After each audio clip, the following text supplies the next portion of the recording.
Madame, Monsieur, bonsoir. Le système de défense européen, la coopération sécuritaire de l'UE à l'épreuve. Voici notre sujet d'actualité ce soir.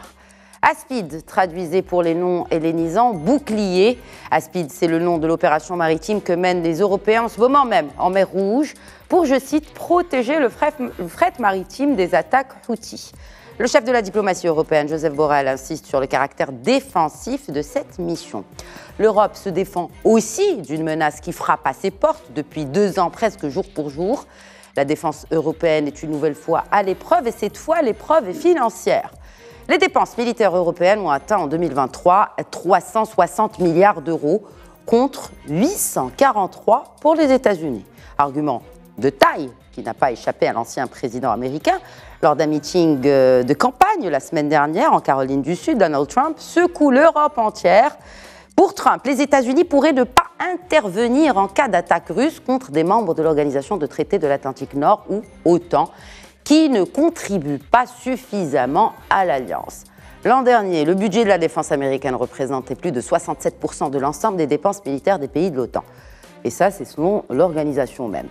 Et que M. Trump gagne ou non en novembre prochain, le fait qu'une telle vision de l'OTAN s'impose auprès d'un nombre important d'Américains représente en soi un changement qui ne manquera pas d'affecter la vision de l'Alliance transatlantique en Europe, notamment dans les années à venir. Assez pour inquiéter les Européens? L'Europe dispose-t-elle des ressources, de la logistique et des équipements nécessaires pour assurer sa propre sécurité? Beaucoup de questions qui sont on ne peut plus d'actualité. Et pour y répondre, j'accueille ce soir pour le débat le doyen de l'Institut de sciences politiques, juridiques et sociales de l'Université Mondiapolis, Ali El-Harichi. Bonsoir et bienvenue. Bonsoir, la Khadija.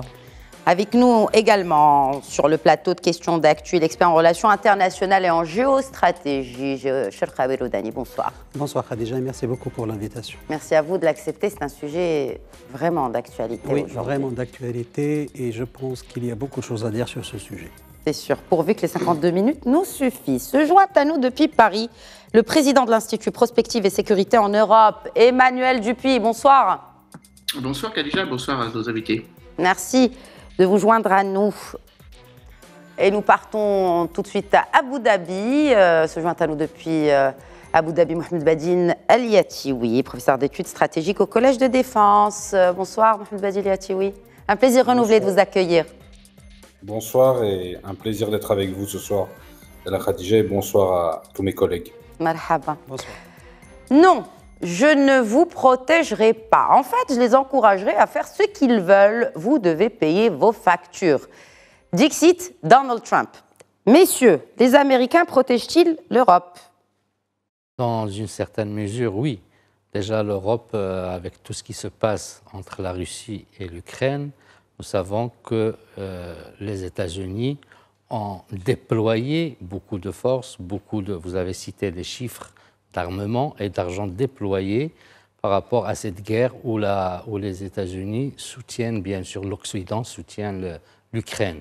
Maintenant, est-ce que les États-Unis soutiennent vraiment l'Ukraine ou soutient tout le bloc occidental? En fait, c'est le bloc occidental, puisque vous avez parlé aussi de l'OTAN. C'était suite à la demande de l'Ukraine d'intégrer l'OTAN qui a été bien sûr refusée par la Russie, et puis toute la guerre que nous vivons encore aujourd'hui.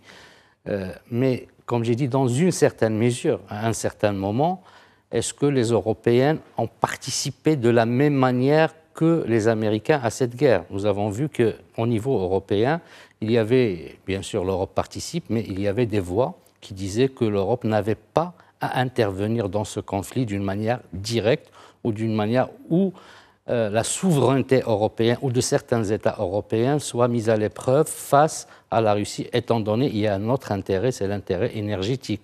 Nous savons que la Russie, ou 80% peut-être ou environ plutôt des énergies vient de la Russie. Et il y a une dépendance totale de certains pays européens comme l'Allemagne, qui prend presque toute son énergie de la Russie.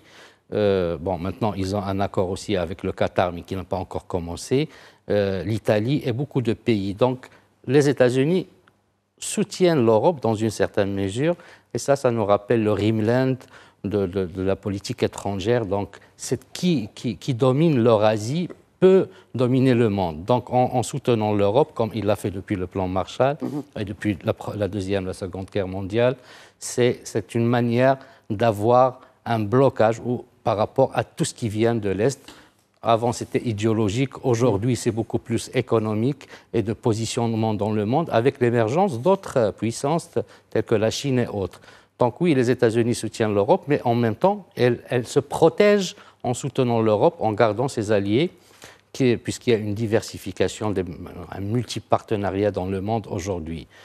Par rapport à ce qui se passe aujourd'hui, par rapport à la question donc, que nous traitons aujourd'hui, nous voyons que l'Europe n'a pas suivi les États-Unis, c'est-à-dire les pays. Au début, les États-Unis avaient demandé à l'Europe de participer avec eux à l'opération qu'ils mènent qui est offensive au niveau de Bab el-Mandeb, donc au niveau de la mer Rouge. Mais donc là, c'est cette fameuse opération Prosperity Guardian. Non, voilà. C'est Prosperity Guardian. Prosperity Guardian. Oui, celle lancée par les Américains, mais maintenant les Européens et les Britanniques. Mais maintenant, les Européens lancent leur propre opération de défense. Oui, c'est ça la différence. Ils insistent sur, parce sur que la les nuance. Européens, 6 pays ont accepté au début, 3 se sont retirés, et puis il y avait les Pays-Bas et le Danemark qui ont adhéré à cette action-là, puisqu'il y avait des frappes que les États-Unis ont fait quand ces intérêts ont été touchés, mais les Européens ont refusé, dans l'Espagne aussi, qui ne voulaient pas confondre entre l'opération atlantique qui concerne la piraterie au niveau de la mer et l'opération, on va dire, offensive que les États-Unis mènent. Maintenant, l'Europe, quand elle a pris cette décision, cette opération, elle est défensive. Et les déclarations au niveau européen, on parle de déclarations défensives et préventives par rapport aux intérêts de l'Europe au niveau de cette région. Nous allons revenir vraiment pour les détails de cette mission, de cette opération Aspide que l'Europe vient de lancer en mer Rouge. Il y a le détroit d'Ormuz, mais aussi ce passage de Bab el-Mandeb. Mais avant, Emmanuel Dupuis, je vous interpelle sur cette déclaration de Donald Trump, sur aussi le fait que ce soit remis sur la table, parce que ce n'est pas nouveau que l'ancien président américain, déjà quand il était en exercice, il avait déjà menacé de se retirer de cette alliance atlantique dans le cas où tout le monde ne mettrait pas la main à la poche comme le font les États-Unis d'Amérique. Peut-être une réaction d'abord par rapport à cette déclaration de Donald Trump qui remonte à deux week-ends. Alors déjà, cette déclaration de Donald Trump est fausse, puisque Donald Trump mélange deux choses. Il mélange la contribution des États à l'OTAN et la contribution des États à leur défense. Lors du sommet de Newport en 2014, précisément au cours duquel les pays de l'OTAN s'étaient engagés, à l'époque 30 déjà, s'étaient engagés à dépenser 2% de leur PIB, mais pas pour financer l'OTAN, pour financer leur propre défense qui contribue à la défense collective, c'est-à-dire à l'OTAN. C'est un petit peu le jeu des matrioshkas, la défense d'un pays et celle qui assure la défense collective de l'OTAN. Donc Donald Trump s'est trompé une nouvelle fois en évoquant le fait qu'un certain nombre de pays ne mettaient pas la main à la pâte pour la défense de l'OTAN. En l'occurrence, il aurait dû préciser la leur. Deuxième élément, le président Donald Trump se trompe de nouveau en oubliant que 63% des dépenses militaires des pays de l'OTAN, et donc les 23 désormais, en comptant la Suède et la Finlande qui vont rentrer dans l'OTAN parmi les 32, ces pays donc achètent pour 63% de matériel militaire. Donc d'une certaine façon, c'est un petit peu un vœu pieux de la part de Donald Trump qui oublie que 80% des industries de défense, la vente des industries de défense américaines dans le monde revient aux États-Unis. Donc c'est une déclaration d'intention qui a tout de suite été invalidé par le Parti démocrate, bien sûr, par Joe Biden, évidemment, et par le secrétaire général de l'OTAN, Jens Stoltenberg. Et encore une fois, il y a une grande difficulté oratoire et sans doute beaucoup de précautions à mettre en avant. Les pays européens sont en train de se renforcer militairement, contrairement à ce que dit Donald Trump. Non, mais l'Europe dépend, vous venez de le dire. L'Europe dépend. Si l'Europe dépendait autant des États-Unis, c'est aussi en partie de sa faute. On paie un peu le prix de 20 ans de non-collaboration sur ce domaine militaire et sécuritaire. Ah non, je ne dis pas le contraire, bien sûr. Je dis qu'il y a une grande différence, un hiatus qui peut exister entre la défense européenne et la défense des Européens au sein de l'OTAN. C'est un serpent de mer depuis la création de l'Alliance en avril 1949 et la création de la défense européenne qui est beaucoup plus tardive, puisqu'il faut remonter non pas à 1952, éphémère Communauté européenne de défense, mais 1992. Donc on part de plus loin. Et donc d'une certaine façon, la défense européenne, ce n'est pas quelque chose qui va se faire maintenant, c'est quelque chose qui se fera dans 50 ans, quand le matériel militaire qui fera la défense européenne ne sera plus américain, mais sera européen. C'est ça qu'il faut avoir à l'esprit. Emmanuel Dupuy, l'Union européenne, elle est économique, elle est monétaire, elle est pseudo-politique. Ça reste quand même compliqué, hein, le politique, je le mets entre guillemets. Est-ce qu'elle est censée réfléchir en matière de stratégie militaire? Est-ce qu'on peut parler d'une politique de défense commune? Ah oui, on peut parler depuis le traité de Maastricht d'une politique étrangère et de sécurité commune, hein, avec l'acronyme qui vous est familier, l'acronyme PESC. On peut parler d'une politique européenne de sécurité et de défense, l'acronyme PSDC depuis le traité de Nice. Et on peut parler d'une vision stratégique, ça s'appelle la boussole stratégique, ça a été voté en mars 2022, avec enfin la prise de conscience collective, la nécessité de penser l'autonomie stratégique. Mais encore une fois, la temporalité est importante. L'Europe n'a pas de défense européenne car elle n'a pas pensé suffisamment en amont, alors qu'elle aurait dû le faire en 1952. Il a fallu attendre 40 ans pour qu'elle y réfléchisse. Ensuite, il y a un certain nombre de pays qui ont une vision plus précise et plus développée du partage du fardeau de la sécurité. En l'occurrence, les pays qui dépensent plus de 2% de leur PIB. Je rappelle que sur les 32 pays de l'OTAN, enfin 31 si on attend l'arrivée évidemment de la Suède, qui n'est pas encore l'arrivée effective, on va dire, puisqu'il s'agit d'effectifs militaires aussi. Voilà. Tant qu'il y a le veto encore, qui n'est pas totalement levé de la part de la Turquie, il y a un certain nombre de pays internes à l'OTAN, notamment la Hongrie. Mais bon, peu importe. Sur 31, ça fait 23 pays européens qui contribuent à la défense collective du continent européen. Sur ces 31 pays, il n'y a pas plus de 11 qui contribuent aux 2% du PIB qui devrait être consacré à la défense. Mais ça, c'était en 2014. Là, maintenant, nous sommes en 2024. Et ce n'est pas 2%, mais vraisemblablement 3, 4 ou 5. Or, là, c'est pour les coups, il n'y a que 2 pays hein, qui font cet effort actuellement en Europe, la Pologne et la Grande-Bretagne. Et la Grande-Bretagne un peu moins que la Pologne. Et il n'y a que 3 pays dans l'OTAN, en l'occurrence les États-Unis, la Pologne et la Grande-Bretagne. Donc on voit qu'il y a un décalage entre les objectifs, le narratif et le réel et le concret. Mais néanmoins, il y a quand même des avancées qui sont notables. Et là-dessus, évidemment, la guerre en Ukraine a fédéré, quoi qu'on le dise, la nécessité de repenser nos économies de défense, nos économies de guerre, car en face de nous, quasiment tous nos adversaires sont en train de le faire depuis plus longtemps que nous. Oui, mais bien avant la guerre en Ukraine, Emmanuel Macron évoquait déjà cette question de souveraineté nationale et de conjuguer la souveraineté nationale et l'ambition européenne. C'était devant l'école militaire, c'était en 2020. Donc c'est la vision de la stratégie de défense de la France qui a été défendue par le président français. Cherkaoui Roudani, puisque Emmanuel Dupuy parle d'avancées concrètes, si on revenait un peu dans l'histoire. Alors, l'Alliance vient de fête cette année ses 75 ans. Ouais. Elle est née post-Deuxième Guerre mondiale. Ouais. Et aujourd'hui, elle a 75 ans. Est-ce que l'OTAN est appelée à changer? Au bout de 75 ans, est-ce que cette organisation n'a pas atteint l'âge mature, peut-être, pour se réinventer? Écoutez, aujourd'hui, pour qu'on puisse répondre à cette question, il faut essayer de décrypter ou bien de décortiquer d'une manière un petit peu cette relation entre l'Union européenne et les Américains et l'Union européenne dans ce qu'on appelle la politique de sécurité et défense commune, avec donc les perspectives d'évolution des choses. Aujourd'hui, la guerre russo-ukrainienne a montré que aujourd'hui l'Europe, c'est un glacé protecteur pour les États-Unis.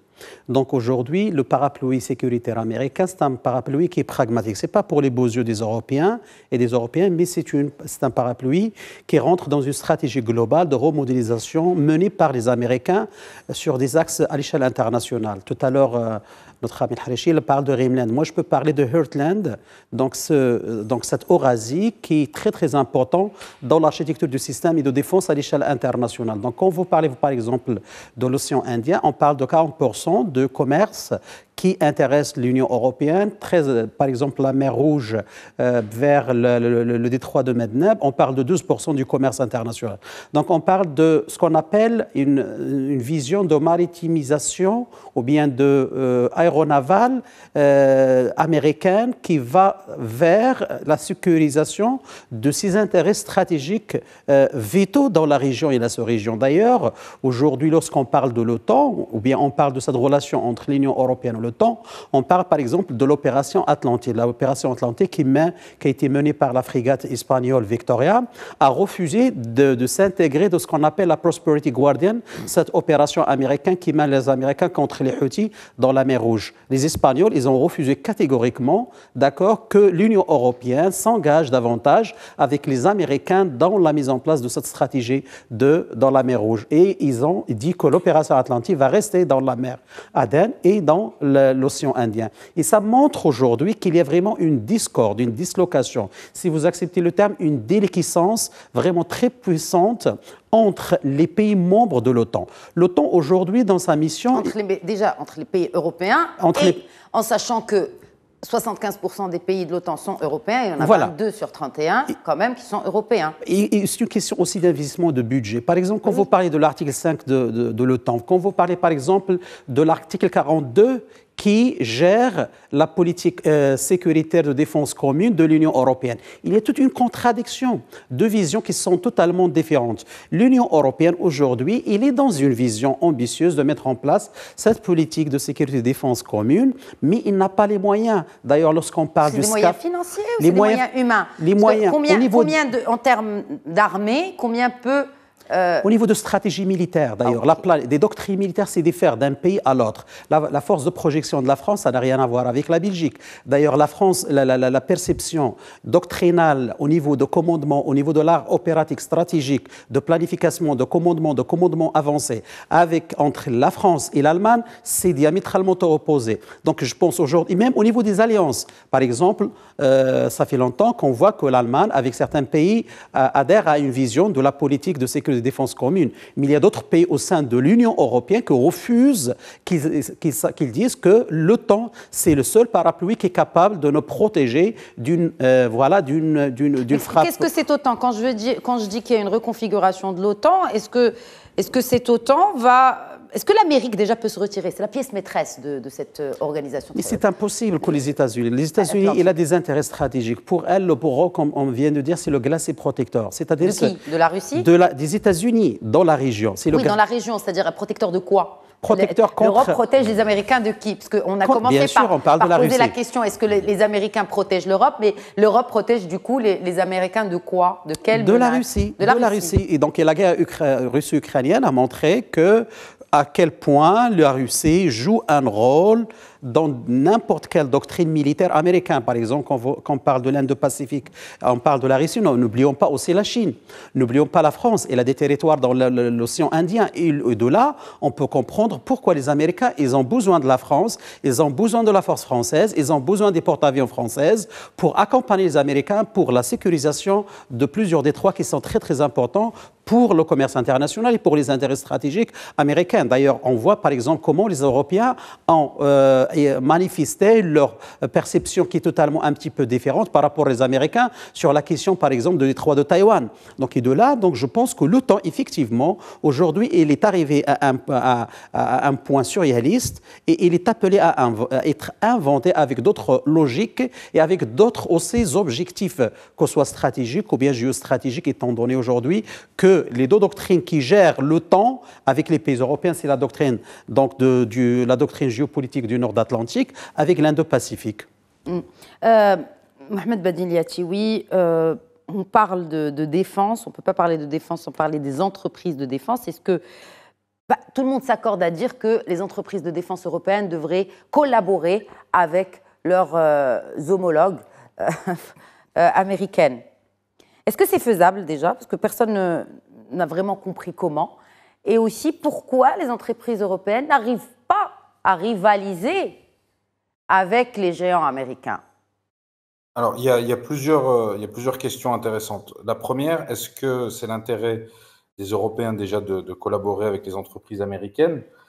La question est de savoir, est-ce que les Européens veulent créer une industrie de défense européenne qui se substituerait à celle des États-Unis ou bien qui serait complémentaire de celle des États-Unis? Ils doivent déjà trancher cette première question et seuls les Européens, à mon avis, après d'âpres discussions et négociations, y arriveront peut-être un jour. Pour le moment, ils n'y sont pas arrivés. Le deuxième élément, pourquoi est-ce que l'industrie de défense européenne reste aussi faible, si on la compare à celle des États-Unis? C'est qu'on a un problème qui est celui de la mutualisation et de la coordination financière. Au final, seul au niveau européen, on peut le faire. La question est de savoir qui va le faire. Von der Leyen a proposé, si elle était reconduite dans ses fonctions de présidente de la Commission après les élections européennes, de créer un poste de commissaire à la défense, puisqu'on voit que là, il y a plusieurs fonctions liées au monde de la défense qui sont dispatchées. On a l'Agence européenne de défense qui est entre les mains de Borrell, le représentant pour la PESC. On a le commissaire au marché intérieur, Thierry Breton, qui a une partie, on va dire, de l'industrie naissante de la défense. L'idéal, selon Mme von der Leyen, serait de créer un poste de commissaire qui serait chargé de ça et qui aurait bien évidemment un budget. La question va être aussi de savoir quelle va être la contribution des États. Puisque quand Donald Trump critique la contribution des Européens au budget de l'OTAN, comme l'a très bien dit Emmanuel Dupuis, il se trompe et peut-être qu'il le fait exprès, mais quand on voit les différentes contributions qui contribuent, quand on parle des pays européens, derrière les États-Unis au sein de l'OTAN, on a principalement les Français et les Allemands. La question va être de savoir si au niveau européen, on veut créer une industrie de défense qui voudrait, parce que c'est une question de volonté politique, participer financièrement. Et qui accepterait aussi que la coordination de cette industrie de défense, entre les mains de qui elle serait? Quel commissaire? Quelle personnalité? Est-ce qu'on prendrait quelqu'un avec on va dire un profil politique, un ancien poids lourd de la politique européenne, mais ça générerait certainement des jalousies auprès des autres pays qui ne seraient pas choisis? Est-ce qu'on prend quelqu'un avec un profil plutôt technocrate ou ancien militaire ou je ne sais pas? Donc ça pose de vraies questions. C'est-à-dire que sur le principe, l'idée de Mme von der Leyen est très intéressante. Quand on parle de concrétisation, c'est le problème. On a des visions qui sont différentes. La vision des Polonais et la vision des Français sont très opposées. On voit maintenant au sein de l'Union européenne. Ça se comprend aussi, hein, la proximité géographique n'est pas la même vis-à-vis de la Russie. Donc on comprend que la Pologne débloque près de 5% de son PIB pour ses défenses militaires, que ce n'est pas le cas pour d'autres pays qui n'ont pas cette proximité avec Moscou. Bien sûr, il y a la proximité géographique, il y a la vision aussi des rapports, on va dire, entre les différents pays et la Russie. Il y a le rapport aux Américains, il y a le rapport à l'OTAN. Et vous parliez par exemple des Polonais. Les Polonais ont dépensé beaucoup d'argent dans les équipements militaires ces dernières années. Mais quand on voit chez qui ils les achètent aux États-Unis et les achètent aux Sud-Coréens, qui sont devenus aussi petit à petit un des acteurs majeurs dans le monde de l'industrie de la défense, la Corée du Sud. Donc ça pose aussi la question de savoir si les Européens souhaitent bâtir une industrie de défense solide, forte, compétitive, est-ce qu'ils seront prêts à se mettre d'accord pour savoir quelles sont leurs priorités et quel type d'armement? Et comment ces armements-là aussi vont devoir être conjugués à ceux qui sont utilisés par leur armée nationale d'un point de vue individuel au sein de l'OTAN et tout un tas de mécanismes d'interopérabilité qui sont très difficiles et très compliqués à mettre en œuvre. Et moi, l'impression que ça me donne, c'est que finalement, on arrivera à faire des choses au niveau de petits groupes, c'est-à-dire Europe de l'Est, Europe de l'Ouest, parce qu'il peut y avoir des visions communes et la géographie, comme vous l'avez dit, explique beaucoup de choses. La question de savoir si une vingtaine de pays arrivent à se mettre d'accord sur des objectifs similaires, c'est très compliqué. On voit par exemple que même déjà entre les Bulgares et les Polonais, on a une vraie différence de vue et de vision. Alors quand il va falloir mettre de l'argent et avoir des projets concrets et devoir les nommer, les mettre en place, je pense que ça sera une autre paire de manches. Est-ce que vous partagez cet avis, Emmanuel Dupuis, en sachant que, comme je le disais, je l'évoquais un peu plus tôt, déjà pour son premier mandat, pour ne prendre que l'exemple du président français qui avait vraiment tapé du poing sur la table pour contester déjà les déclarations de Donald Trump quand il était aussi président, vis-à-vis de cette participation à l'OTAN. Et c'est là où on évoquait ce rêve d'une armée européenne. Je crois que le président Emmanuel Macron n'a jamais évoqué le terme d'une armée européenne. Du reste, Oui. ça fait pratiquement 70 ans qu'on ne l'utilise plus. Premièrement, parce que ce n'est pas l'objectif. Autant il faut avoir une base industrielle technologique de défense européenne, autant il faut faire en sorte que les industries de défense arrivent à harmoniser les systèmes d'armes. Ça a été évoqué. Nous avons trop de systèmes d'armes en Europe, trop de tanks différents, trop d'avions de combat différents, trop de systèmes d'artillerie différents, alors qu'il faudrait harmoniser, interopérabiliser nos capacités d'entraînement, nos capacités de formation, pour qu'on ait des capacités de mutualisation. Ça a été évoqué parfaitement par le précédent intervenant. Le triangle de Weimar qui a été relancé il y a quelques jours entre la France, la Pologne et l'Allemagne en est un exemple. Le groupe de Visegrad entre les 4 pays que constituent la République tchèque, la Hongrie, la Slovaquie et la Pologne, pardon, vous voyez, j'ai oublié la Pologne, donc dans une logique où, au lieu d'avoir une vision à 27, on ait des visions concentriques, avec une mutualisation, certes, mais aussi une complémentarité. De ce point de vue, la question de l'étalement ou de l'élargissement de la protection nucléaire est un débat intéressant. C'est un vieux débat, hein. Je rappelle qu'il a déjà été tranché en 1974, déclaration d'Ottawa, au cours duquel, dans l'OTAN, il y a 3 forces de dissuasion nucléaire, les États-Unis, la Grande-Bretagne et la France. Et la France, Je dis cela du coup, maintenant, l'Union européenne ne se retrouve qu'avec la France, après le Brexit, qui détient vraiment l'arme nucléaire. C'est pour ça qu'Emmanuel Macron, lors de son discours devant le Parlement suédois ou devant le roi de Suède, a évoqué la nécessité d'étendre les intérêts vitaux et stratégiques, non seulement pour la défense de nos territoires, mais la défense des territoires européens. Mais je voudrais quand même rappeler quelques éléments complémentaires à ce qui a été dit. Premièrement, la question de l'OTAN est une question qui est mal posée. L'OTAN n'est plus... Je vous en prie. Non, pas vous. Ah, ok. Elle était mal posée.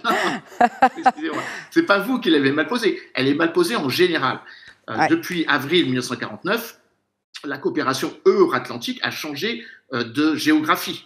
La plupart des investissements de défense sont pas pour protéger l'espace nord-atlantique, mais protéger les frontières, le voisinage nord-atlantique, avec des opérations de l'OTAN menées sur le pourtour méditerranéen, en Libye en 2011, porté sur la lutte contre le terrorisme qui n'était pas spécifiquement de nature de sécurité collective, même si en Afghanistan on a utilisé pour la première fois en 2001 l'article 5 du traité de l'Atlantique Nord, donc les États-Unis appelant à la rescousse ses partenaires dans une logique qui était beaucoup plus vaste que les seuls membres de l'OTAN, puisqu'il y avait une coalition d'à peu près une 50aine de pays, donc bien au-delà des pays du Nord-Atlantique. L'OTAN s'est mué dans une forme de protection sécuritaire américaine hors zone, dans une certaine forme d'horizontalité qui fait que désormais l'OTAN, par les coopérations militaires avec l'Australie, avec la Nouvelle-Zélande, avec la Corée du Sud, avec le Japon, avec les coordinations à travers d'autres structures, le Quad, le dialogue quadrilatéral qui réunit l'Australie, qui réunit le Japon, qui réunit l'Inde et qui réunit les États-Unis, c'est une sorte de maïotique, une forme de poupée gigogne dans lequel désormais l'OTAN se veut une organisation de sécurité collective localisée en dehors de son seul espace nord-atlantique. C'est ça qu'il faut avoir à l'esprit. Ouais, c'est ce qu'expliquait Cheikh Khalil Oudani tout à l'heure, c'est-à-dire que l'OTAN vient aussi défendre les intérêts de ses principaux membres, dont les États-Unis, ce qui fait débat. Ce qui fait débat, puisque le président Emmanuel Macron, revenant de Chine, a évoqué l'autonomie stratégique, car il avait signifié précédemment à Joe Biden son interrogation ou ses doutes sur le fait qu'il faille que l'OTAN ait un bureau au Japon, par exemple. La protection de Taïwan est une affaire qui implique des pays membres de l'OTAN ou des pays occidentaux. Ça ne veut pas dire que l'OTAN doit défendre Taïwan au sens de la charte. Encore une fois, elle n'est pas rédigée pour ça. Dernier point, la charte, en fait, c'est trois missions bien précises. Hein. La sécurité collective, avec l'article 4, l'appel à l'aide, et l'article 5, la défense, donc assurer le 1 pour tous, tous pour un. Ensuite, c'est la coopération militaire.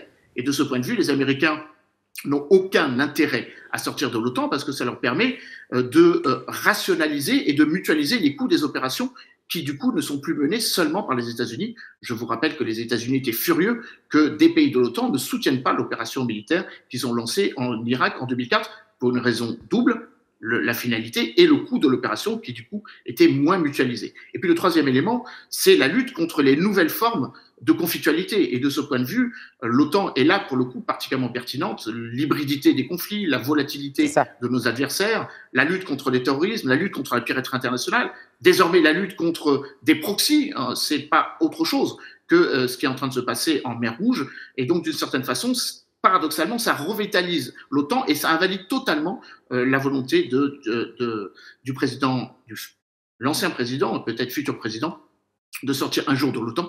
Les gouverneurs des États dans lesquels les industries de défense américaines produisent de l'armement l'en dissuaderont bien avant qu'il ne soit président.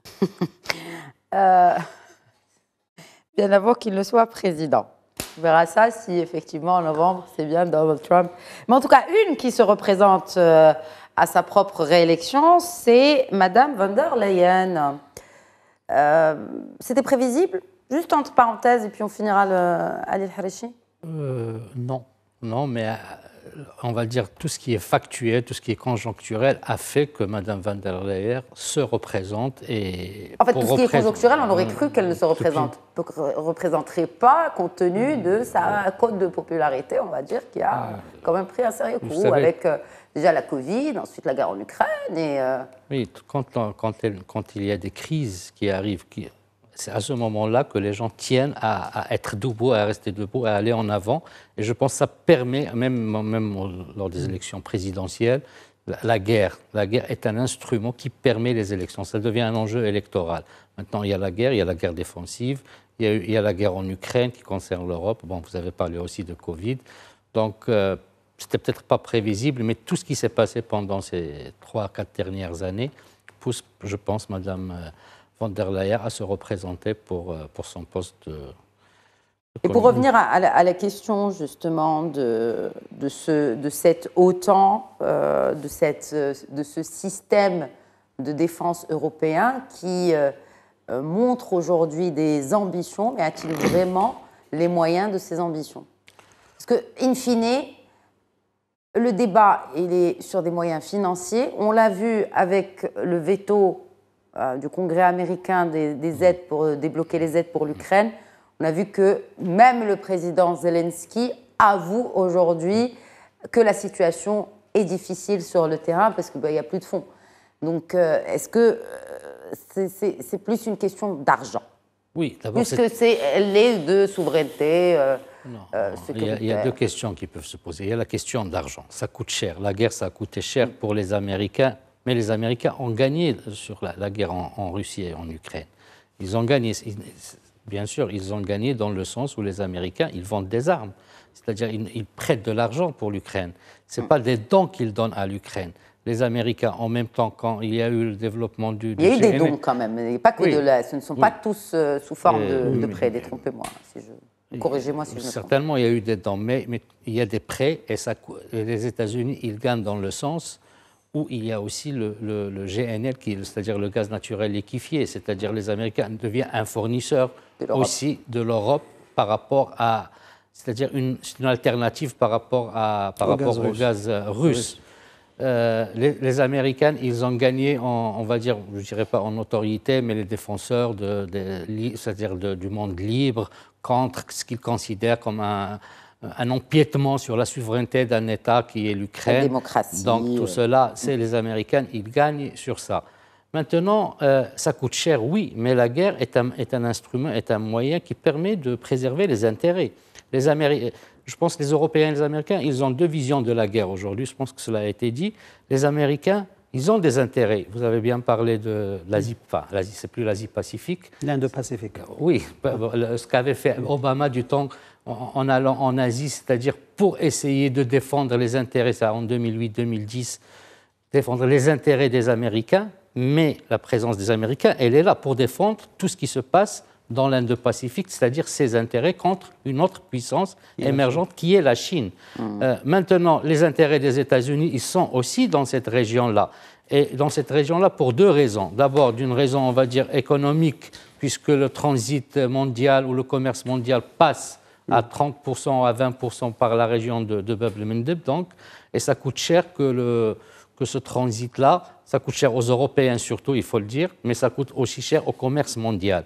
Donc les Américains, ils sont présents pour défendre leurs intérêts, puisque les Houthis, on a parlé des Houthis, peuvent toucher, au début les Houthis se sont déclarés qu'ils allaient toucher que des navires israéliens ou des États qui sont en relation avec Israël, mais ils ont touché, c'est-à-dire des navires d'autres États. Et les Américains, ils sont partis et ils ont mené, c'est-à-dire ils ont frappé en Irak, en Syrie et au Yémen. Et au Yémen, bien sûr, c'est-à-dire Yémen c'est le plus important, mais ils ont frappé aussi dans ces pays-là parce qu'ils ont considéré qu'il y avait des Houthis qui mènent des actions de ces pays-là. Et qui ont été attaqués, leurs bases dans ces pays-là, en Irak et en Syrie, ce qui est différent, ont été attaqués et pris pour cible, sont toujours pris pour cible. Alors les Européens, ils prennent la chose différemment, parce qu'il ne faut pas oublier qu'il y a un autre conflit, qui est le conflit israélo-palestinien. Il y a 22 conflits en cours. Non, bien sûr. Les Américains voient ce conflit peut-être différemment par rapport aux Européens. Les Européens, leur action au début était commune, mais on voit des voix qui s'élèvent en Europe et qui regardent ce conflit autrement, pas comme les Américains. Mais les Européens, ils perdent de l'argent dans ce conflit-là parce que, je pense que ça coûte presque 1 million d'euros quand vous rajoutez, pour passer par le Cap d'Espérance, au lieu de passer par Bab el-Mandeb et passer par le canal de Suez. Donc, ils sont touchés économiquement, mais eux, ils n'interviennent que d'une manière préventive. D'abord, au vu peut-être ils n'ont pas les moyens et les instruments, on va dire militaires, que les États-Unis ont, mais ils viennent là pour prévenir leurs intérêts économiques. Là, c'est sur le plan économique. Sur un autre plan géopolitique et interne, l'Europe aujourd'hui, il y a des élections qui vont avoir lieu en Europe, les élections du Parlement européen. Et on voit que l'Europe se droitise, va vers la droite et un peu vers l'extrême droite et se nationalise. Et là, on est dans un autre enjeu, celui de la souveraineté. Vous avez parlé, comme M. Macron a parlé de la souveraineté, mais les pays qui viennent et qui croient à la souveraineté, ils ne veulent peut-être pas sortir de l'OTAN, mais ils voient les conflits autrement, c'est-à-dire la mutualisation des efforts pour faire une défense, si ce n'est pas c'est-à-dire économique, ils n'ont pas d'abord les moyens et ils ne veulent pas le faire au vu de ceux qui vont prendre le pouvoir. Parlez de quel pays? La Hongrie La Hongrie, c'est clair, déjà, ils sont... Mais il y a des élections, l'Italie et les élections européennes, c'est-à-dire ils sont à la porte, ils vont nous montrer où va l'Europe, où va la politique européenne dans les années, les mois qui vont arriver, comment l'Europe elle est perçue par ceux qui vont diriger, parce que c'est un indicateur, les élections du Parlement européen, c'est un indicateur sur les élections qu'il va y avoir, c'est-à-dire législatives ou nationales, présidentielles, au niveau de l'Europe. Et déjà, vous avez parlé de l'Italie, la Hongrie et plusieurs pays qui se droitisent et qui regardent le conflit russo-ukrainien différemment et qui regardent aussi le principe de la souveraineté. Donc, mutualisation des États européens pour une défense commune, je pense que cela a été fait il y a une vingtaine d'années, mais il n'y a pas d'efficience, il n'y a pas d'efficacité, et il y a un regard différent. L'Espagne, vous avez bien cité Atlantique, ils ont dit non, on ne va pas participer à l'opération américaine, on ne va pas mélanger les choses, mais dans une opération commune, défensive, c'est très important par rapport à ce qui peut toucher nos intérêts, nous serons là. C'est peut-être même, on parle de dissuasif par rapport aux Houthis. Ils vont dire, bon, peut-être que les Européens, c'est un peu de la guerre préventive et dissuasive. Donc, il y a des regards au niveau de l'Europe. Je pense, si l'Europe se droitise plus encore, il y aura une autre vision de l'OTAN. Alors, ce qui est intéressant, c'est que si l'Europe vire à droite, si Donald Trump est réélu, bref, 2025, là, il y a vraiment un très grand point d'interrogation sur l'OTAN. L'OTAN ne disparaîtra pas, parce que l'OTAN, in fine, ça a été bien dit, il n'agit plus dans les territoires concernés par l'OTAN, c'est-à-dire l'article 5, ou les pays qui appartiennent, mais c'est vraiment les intérêts des États, enfin des États-Unis et des États qui sont à l'OTAN, au niveau que ce soit de l'Indo-Pacifique ou au niveau de l'Ukraine. L'Ukraine ne fait pas partie de l'OTAN. Et pourtant, les États-Unis a fait que l'Occident a manifesté cette solidarité avec les États-Unis, enfin une solidarité, on a vu, il y avait beaucoup de voix, on va dire, dissonantes au niveau de l'Europe, parce que l'Europe dépend énergétiquement encore aujourd'hui de la Russie. Mais ce qui est intéressant et vraiment à soulever, je vais d'abord peut-être poser la question à Sherqawi Loudani, puis je me tournerai vers Mohamed Badiliatiwi sur ce point qui est très intéressant. On a les Américains et les Britanniques. Là, on part à Bab el-Mandeb, à ce détroit très stratégique. On a des forces européennes maintenant qui se joignent, qui ne se joignent pas à cette coalition, mais en tout cas, ils sont là pour défendre les...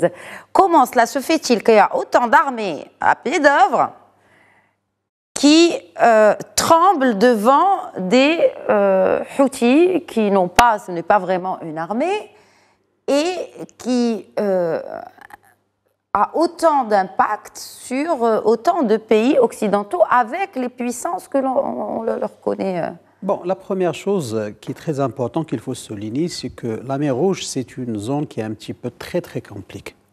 Il y a ce qu'on appelle les zones économiques exclusives de l'Arabie Saoudite de plusieurs pays. Et aussi, nous sommes dans une guerre, ce n'est pas une guerre conventionnelle, mais nous sommes dans une guerre asymétrique. Dans l'asymétrie, il n'y a plus de doctrine militaire, il n'y a pas de planification stratégique, on ne sait pas.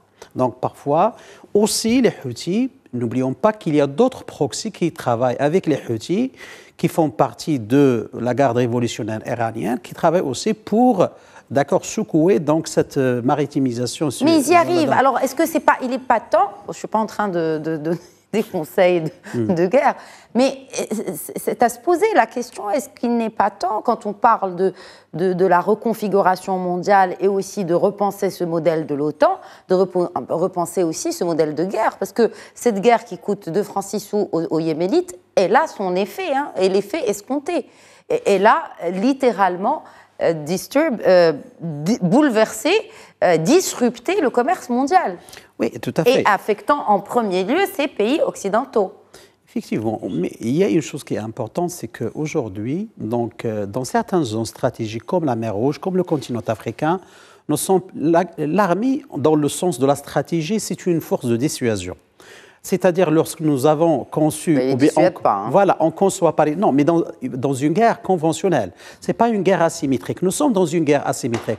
Même les États-Unis ne peuvent pas faire face à ce que peut faire le Houthi. Le Houthi peut faire beaucoup de dégâts au commerce international. C'est-à-dire, s'ils arrivent de perturber le détroit de Hormuz et Medneb, ça sera le chaos dans le monde. C'est l'inflation totale. Aujourd'hui, d'ailleurs, par exemple, le passage des frégates ou bien, je ne sais pas, des porte-conteneurs aussi qui passent par le continent africain. Le cap de Bonne-Espérance. Voilà, et donc c'est à peu près 20 jusqu'à 25 jours de plus.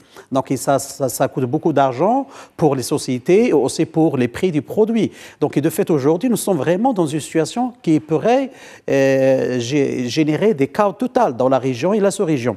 Et de fait, aujourd'hui, les Américains comme les Européens, les Américains ne peuvent pas assumer leurs responsabilités, parce que c'est une responsabilité politique. Pourquoi d'ailleurs l'Espagne a refusé qu'Atlantique joindre, par exemple, Prosperity Guardian?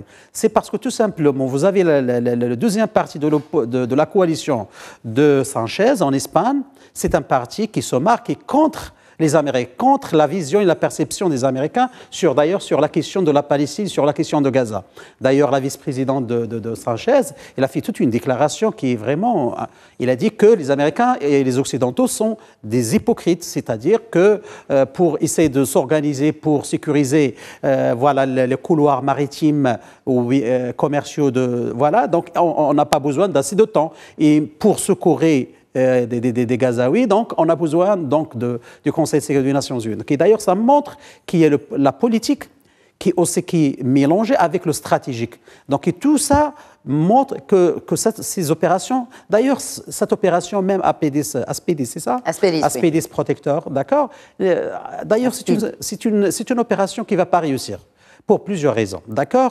Parce que déjà, l'interopérabilité avec Prosperity Guardian a montré d'ailleurs dans le passé, dans le manœuvre militaire entre Ocean Shield de l'OTAN, c'est-à-dire les Américains, avec Atlantique, cette opération Atlantique, il a montré ses échecs, il a montré des défaillances en matière d'interopérabilité interarmée entre les forces de l'Union européenne et les forces des Américains de l'OTAN. C'est-à-dire parce que c'est l'OTAN qui gérait Ocean Shield dans la mer Indienne. Et de fait, aujourd'hui, c'est très compliqué de dire que, voilà, que ces opérations vont réussir leur tâche. Peut-être ils vont sécuriser davantage, mais les Houthis sont là, ils ont des moyens, d'accord aussi, parce qu'on sont dans peu une de guerre. moyens. Oui, Juste pour rappel, ils sont dans une guerre asymétrique, ils sont bien renseignés. Oui. Ils sont très, très bien renseignés sur ces couloirs et ces corridors maritimes, donc plus que les Américains et même que les Européens. Avec toute la technologie dont disposent les Américains et les Européens. Juste pour cette force défensive, donc ASPID, bouclier en grec ancien, elle est composée d'unités navales belges, italiennes, allemandes et bien sûr françaises. Un dernier mot, Mohamed Badiliati, je vous laisse clore le débat, peut-être toujours dans le sens de cette... On parle de l'OTAN, on parle de défense européenne et on a un groupuscule, bien évidemment c'est une guerre asymétrique mais de proxy menée par l'Iran qui soutient ces Houthis. Mais aujourd'hui, la réponse de l'Occident, elle est vaine. C'est une réponse qui est compliquée pour eux puisqu'il y a un certain nombre d'acteurs régionaux qui souhaitent plus ou moins être impliqués et qui sont, eux, directement affectés. Les Européens le sont d'un point de vue commercial, et puis il y a d'autres intérêts stratégiques que mes collègues ont rappelé. Par exemple, un pays comme la France a des intérêts dans des zones assez proches, il y a la base de Djibouti, etc.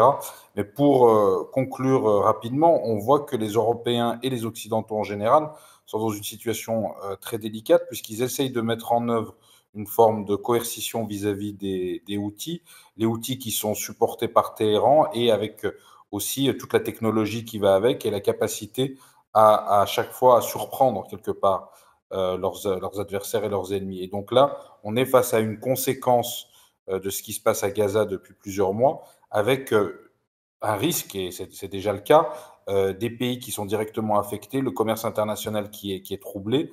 On voit par exemple le président égyptien Sisi qui a rappelé que le canal de Suez avait perdu 40% de ses entrées d'argent, quand on sait que pour l'Égypte, ça représente 10 milliards de dollars annuels. Donc, un pays qui connaît aussi une crise économique et sociale assez importante et auquel ça rajoute d'autres problématiques, d'autres problèmes à gérer et des problématiques internes aussi à gérer. Donc, on voit que tout ce qui se passe finalement d'un point de vue très stratégique, et depuis tout à l'heure, on parle, par exemple, pour les Européens ou les Américains, de choses très stratégiques, finalement, ont des conséquences à très court terme parfois, d'un point de vue, on va dire, très concret, très tactique, très opérationnel, que ce soit d'un point de vue purement sécuritaire ou d'un point de vue aussi économique et commercial. On voit la connexion et l'interconnexion entre les différents. Et sociétale, parce que ça touche aux populations. Quand l'inflation. La stabilité des pays, bien sûr. Exactement. Un pays comme l'Égypte a beaucoup de problèmes puisqu'il y a la question des Palestiniens à Rafah, est-ce qu'ils vont devoir quitter Gaza ou pas, et d'un autre côté, la problématique en mer Rouge avec les Houthis et les conséquences pour le canal de Suez. Donc on voit qu'un pays comme l'Égypte est directement affecté par les bouleversements géopolitiques contemporains.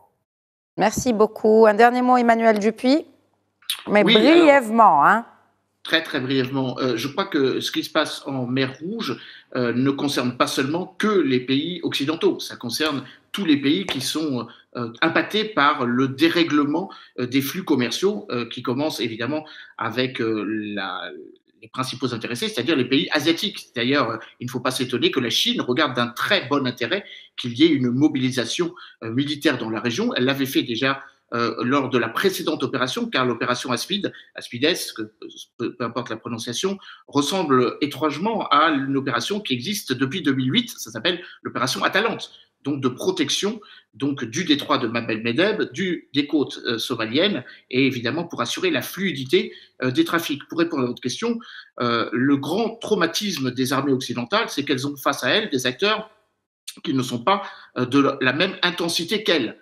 Que ce soit des groupes armés terroristes, que ce soit des pirates dans le golfe d'Aden ou dans le golfe ou dans le détroit de Sumatra. au large donc de l'Indonésie et de la péninsule malaise. Que ce soit des narcotrafiquants dans le golfe de Guinée, c'est tout l'objectif finalement de l'OTAN qui va sans doute se repositionner sur ce qu'elle n'aurait jamais oublié, c'est-à-dire l'intensification des forces armées, le caractère de la préparation sur le long terme. On a oublié qu'un conflit, ça durait non pas quelques mois ou même peut-être 1 ou 2 années, mais plutôt une dizaine d'années, comme le conflit en Ukraine nous le montre. C'est ce qu'on appelle la haute intensité. Donc le président Donald Trump aurait été beaucoup plus avisé de prendre appui sur ses conseils militaires. Les États-Unis ont diamétralement besoin de l'OTAN et l'OTAN a peut-être moins besoin des États-Unis car l'OTAN, finalement, c'est avant tout un outil que les États-Unis utilisent pour, encore une fois, je le répète, mutualiser les coûts. De ce point de vue, c'est là toute la gageure européenne. Est-ce qu'à un moment ou à un autre, nous ne devrions pas mettre la pression sur les États-Unis de dire qu'au lieu de mettre la France met quasiment 900 millions d'euros pour le fonctionnement de l'OTAN, que nous devrions mettre moins et que nous devrions davantage créer nos propres systèmes sécuritaires autonomes et endogènes et non pas interconnectés ou interchangeables, car sinon, tel un serpent de mer, cette question du pilier européen de l'OTAN ou de l'autonomie stratégique de l'Europe sans les États-Unis sera encore là dans 100 ans. Oui, en tout cas, vous êtes très aligné avec cette vision défendue par le président français Emmanuel Macron, comme je le citais tout à l'heure, c'était en 2020. Et aussi, il faut dire que, comme dans l'économie, dans la défense aussi, c'est la vision aujourd'hui nationaliste ou peut-être de proximité qui mène le jeu face au multilatéralisme. Et là, c'est une autre facette du multilatéralisme qui est secouée à travers justement ce sujet de coopération sécuritaire. En tout cas, j'étais sûre que les 52 minutes n'allaient pas nous suffire, mais ce n'est que partie remise pour un prochain débat, Inch'Allah. En tout cas, je réitère mes remerciements à vous, Ali El-Harichi. Merci beaucoup, Ali. Merci à vous également, Sherkawi Roudani. Merci à vous. Merci, Emmanuel Dupuis. Merci à vous. Toujours un plaisir et une joie renouvelée aussi. Merci à vous également, Mohamed Badiliati. Oui, merci d'avoir participé au débat ce soir. Merci beaucoup. Merci à vous. Merci à vous de nous avoir suivis. Très bonne soirée.